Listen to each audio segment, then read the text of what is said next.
A wise wizard once said, "Fear of a name increases fear of a thing itself." So, just to get us started off this week. Cunt, bitch, slag, slut, whore, hoe, fat, queer, dyke, feminist, vagina! My neighbours are going to think I'm so weird.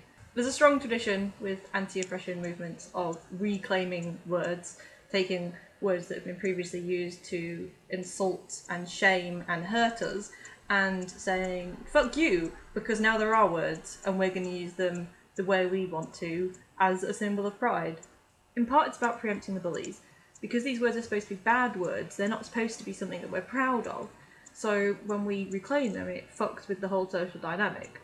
The idea is that someone says, "You're a slut," and you cower into silence and go, "No, I'm not, don't say that." So if instead you turn around and say, "Yes, and your point is, it's written right here," that kind of throws the whole thing off balance. But here's the thing, you can only reclaim words for yourself, and you can only reclaim those words used to oppress you. It's not up to me to tell you that you have to be okay with words that other people have used to hurt you.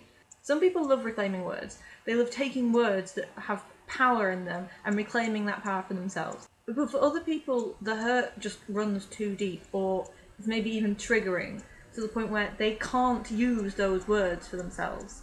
I used to be one of those asshats who was all, "What's the problem with swearing? It's just sounds, they're no different from any other words, blah blah blah blah blah." And sure, if you want to get super reductive about it, there's no objective difference between swear words and slurs and any other kind of word. But that's because none of them have any objective meaning anyway. Words have meaning because of the social context they're used in. A combination of the intended meaning of the person using the words, the generally societal understood meaning of those words, and the understood meaning of the people who are being addressed. And when we're considering oppressive words, or pretty much any words, it's those last two things that are the most important, unless you want to be just an insensitive douchebag.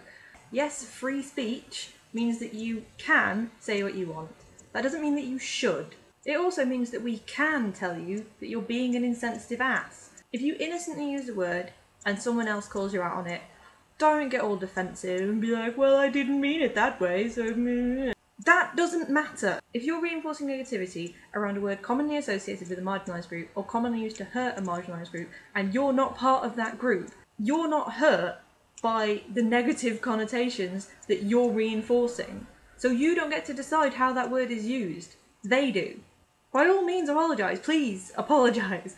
And clarify what you meant if it's appropriate, and then learn and don't use that word again. And this counts even if there's not someone there who's directly hurt or who can call you out on this. If you're just like sat around with your mates talking about how bitches be crazy, it doesn't matter if there's no women or people with mental illness there to be hurt by what you're saying. You're still perpetuating the negative association with those words and contributing to the oppression of those groups.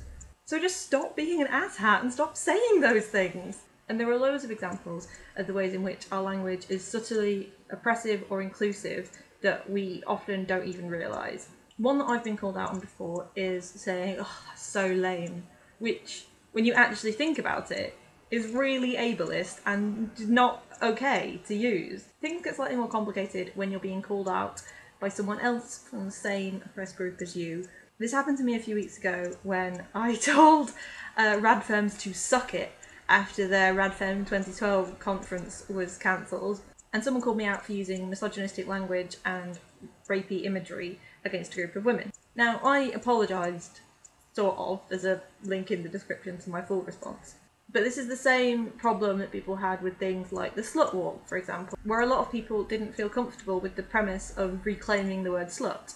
And the same issues were raised a few weeks ago when we did our Feminism in Music Week, and Jen and Subi talked about Rihanna and Nicki Minaj, and people objected to them as feminist music role models because they use misogynistic language like bitch and hoe and slut in their lyrics. There's a quote from Mean Girls that gets repeated a lot, which is, "We have to stop calling each other sluts and whores because it makes it okay for guys to call us sluts and whores." And that's true if we're using those slurs in the same shaming, insulting, silencing way that others would use against us. But that doesn't mean that we can't take those words and redefine their meaning and say that actually, fuck it, call us a slut if you want to, because yeah, that's not a bad thing anymore. But that also doesn't necessarily mean that those words are okay to use. If I want to call myself a fucking queer dyke cunt, then I will. But that doesn't mean it's okay if someone shouts it at me in the street or leaves it in a YouTube comment. Apologies to anyone who is offended by all the swearing that this week may entail. He did put a warning up, so hopefully anyone who would be upset has not watched the video. And I guess I'll see you next Monday. Bye!